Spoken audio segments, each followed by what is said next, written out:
Yes, guys, this is the VIDA Liverpool podcast, and today we're here with the legendary Gary Skyner, Merseyside Comedian of the Year, 3 times running, TV star, motivational speaker, and disability rights advocate.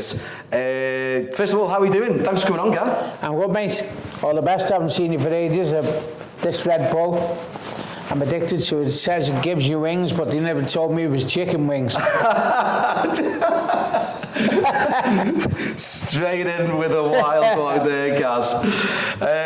Wow.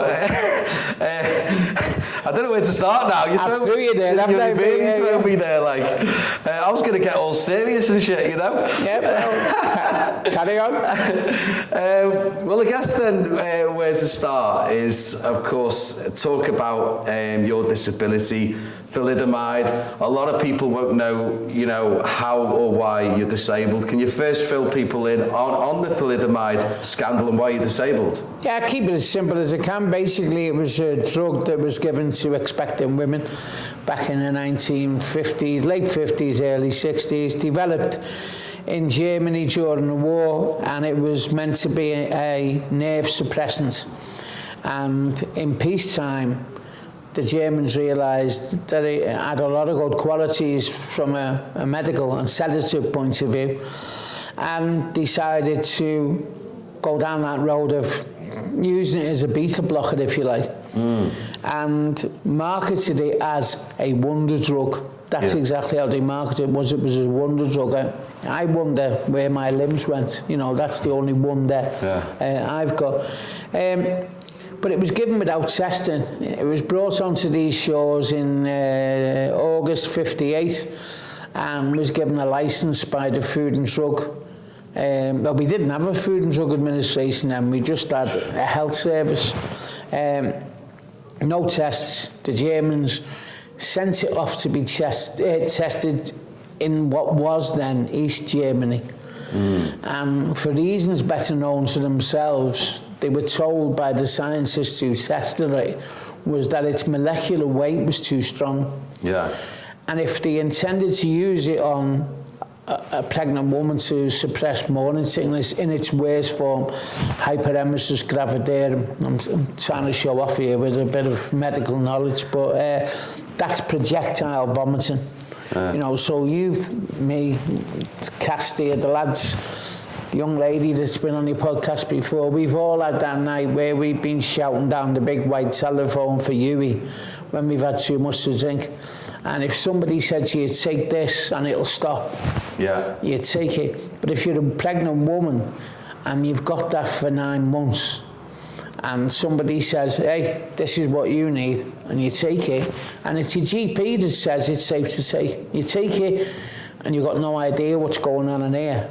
Yeah. And then the joyous day, the biggest day of your life, where your little bundle of joy pops out, and a nurse brings that to you and says to your mother, he's got deformed arms, deformed legs, he's blind, he can't hear. The spectrum of disability that came with it was enormous. So, you know, as a kid growing up, I mean, I guess this is all you've ever known, but how did it affect your life in school? Was the bullying? It must have been a tough life growing up.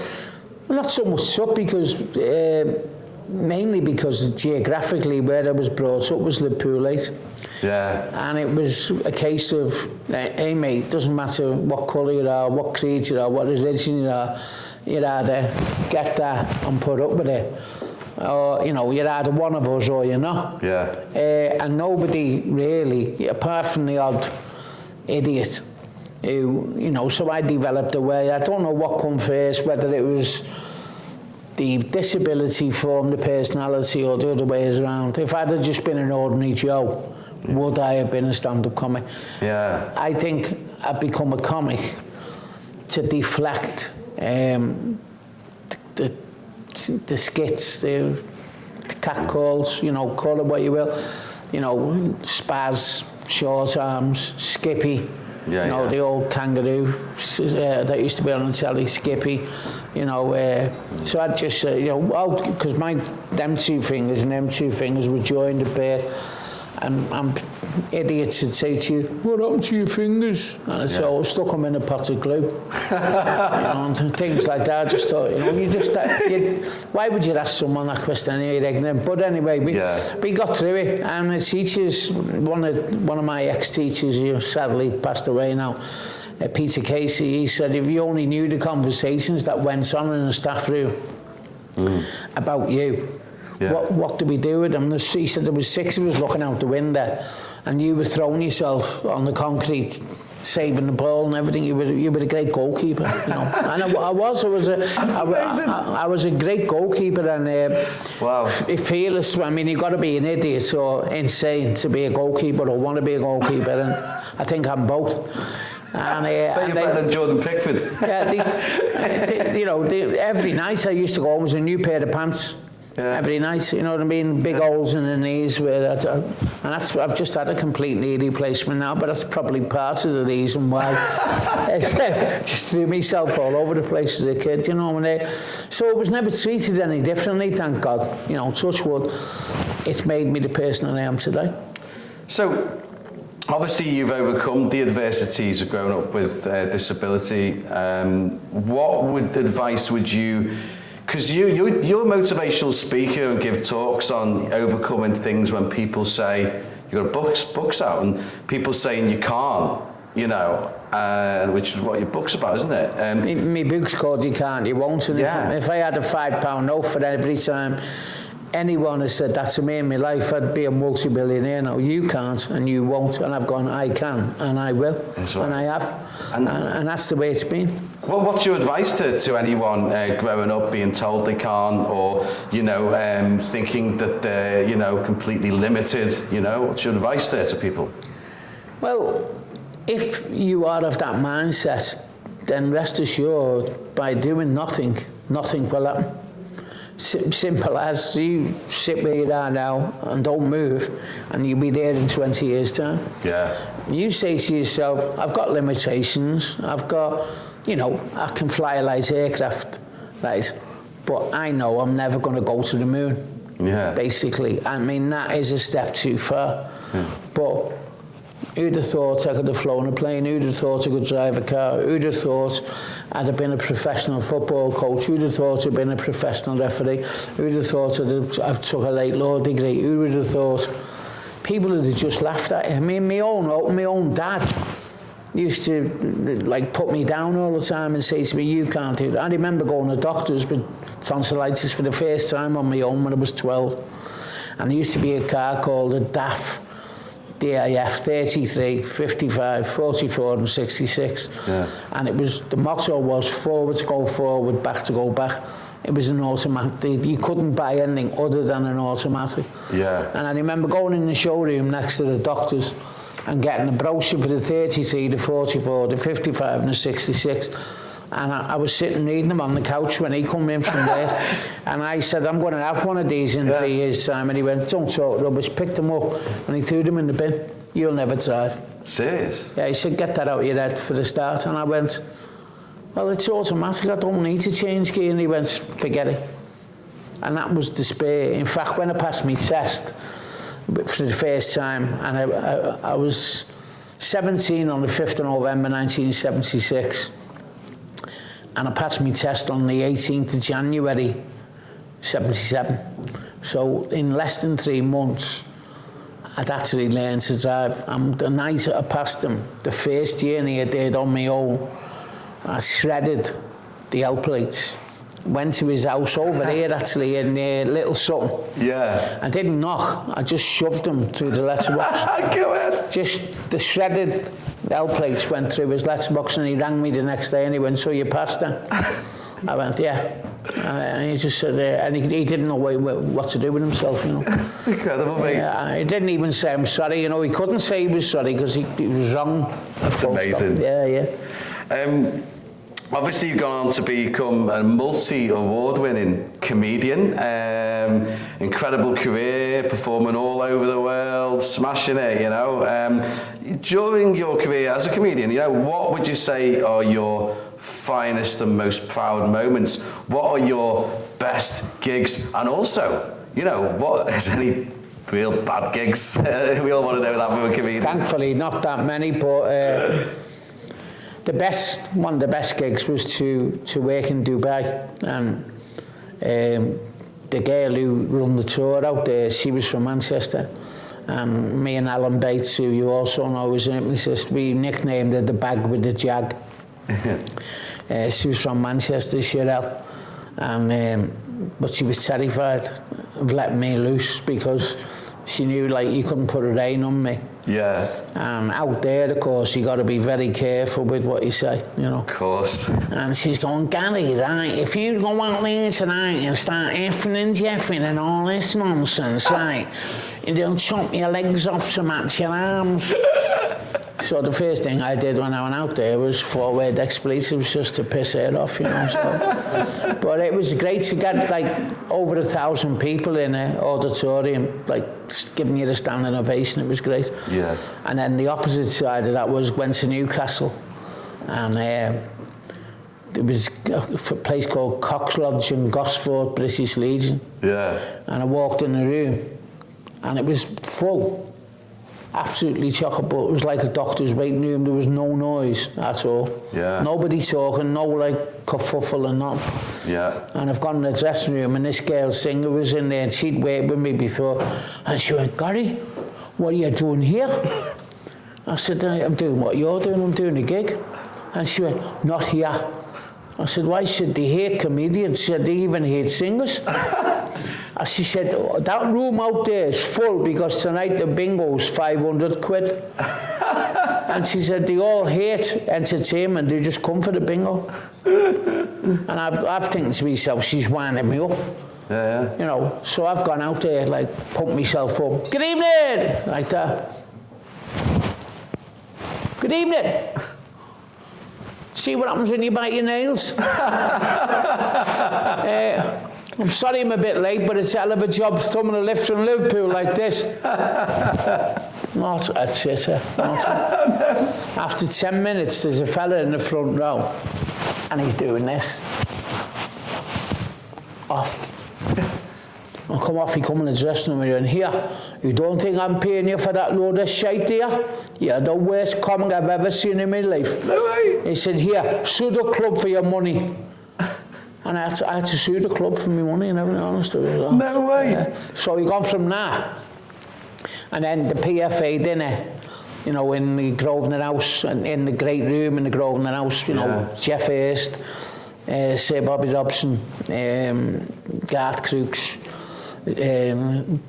Bobby Charlton, all on the top table. Yeah. And Prince Andrew was in the audience, and he sat over there, and I'd done a joke about being a goalkeeper. I said, any Sunderland, and Sunderland did, on all their team, they got relegated that year. Yeah. And I just said, you're coming back up next year? And they all went, going up.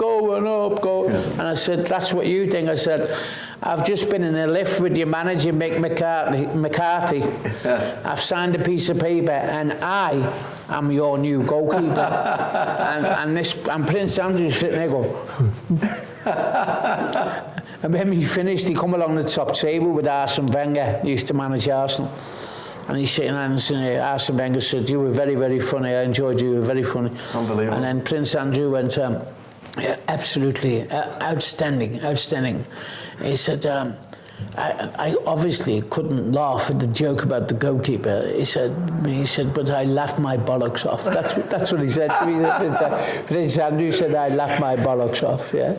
I mean, so when you get that in Newcastle, and you've got them type of people, you've got like royal family saying to they enjoyed it, and it's so much up and down, you know. It's the hardest game in the world, without doubt. And you've entertained, you know, countless famous people and been on all sorts of tours and everything.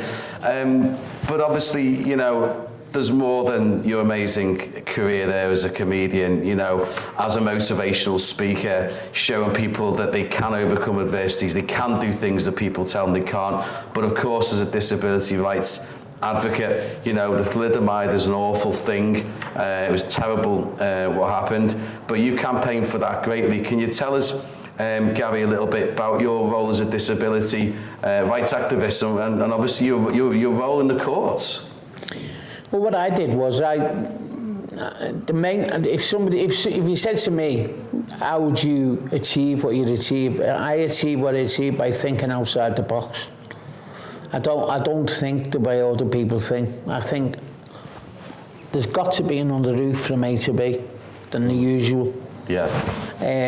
So when I first found out what had happened, then I was old enough and ugly enough to understand it. And I realised who the culprit was, and that culprit had very, very deep pockets. Yeah. And they hadn't dug down them deep enough. Yeah. So I thought, how do I get to them? How do I hurt them where it hurts them most?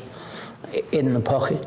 Yeah. So David Beckham gets thousands of pounds for wearing a particular type of football boot. You know, you see hero worship all over the telly. Johnny Depp does aftershave. People go, oh, Johnny Depp wears it, so it must be all right. Yeah. So if a celebrity can have that impact in a positive way, a celebrity slagging a product off is going to have similar. So I got, you know, the John Barnes, Michael Owen, Robbie Fowler, Prince Nazim Ahmed, tons of celebrities on board, and asked them would they join me in a boycott of asking people not to buy Guinness or to buy Bell's whiskey or any of their products. At the time, they owned Burger King as well. And because we'd done that, they got an injunction against all the newspapers that were going with it as a lead story the next morning after we'd announced. And the only one that didn't get the injunction, that's what they say, was the Daily Express. Yeah. Please don't buy them, it says, in pictures of all the celebrities. Now that's what I did with them. Immediately after we'd done that, and a little bit more skullduggery that we had to do, they came up with 148 million quid in stage payments. Because he rang me late at night, this like deputy chairman, and he said to me, you're a bastard. I said, well, I'm glad we understand each other. and he said to me, you've got what you want, but you're not going to get it all in a lump sum. I said, I don't care how you do it, but you're going to do it. Yeah. And he did. And then 3 years later, me and Ricky Tomlinson took on the UK government. A fellow called Mike O'Brien QC, who was the health secretary at the time, and Andy Burnham was the under health secretary. It was a Labour government then. And they agreed to match what the Joe had done, Guinness. And we got £26.4 million off them that they hadn't paid up for. Firstly, they didn't apologise. Secondly, they didn't test it. And thirdly, they gave it a licence without any of them. And deformed and killed hundreds, thousands of babies in the UK.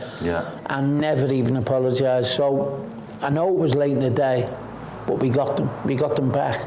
But we had to do it by dragging them to the bank screaming. None of that, you know, Oliver job, please sir, can I have some more? Because it was just a straightforward 2 fingers, get stuff. Mate, you're an absolute inspiration, and thank you for coming on the podcast. It's really powerful stuff, and as I say, you can and you will do it, isn't it? Oh, I mean, unless it's wiping your own ass, which is a big problem. Mate, you're a legend. Thank you. Yeah, good man. Thanks, Justin. Legend, all the best for the future with VIDA LIVERPOol. If there's anything I can do to help you apart from decorating the office, let me know. Well, I'm too small to reach anywhere. You're a star, mate. Nice to see you again, mate. Take care.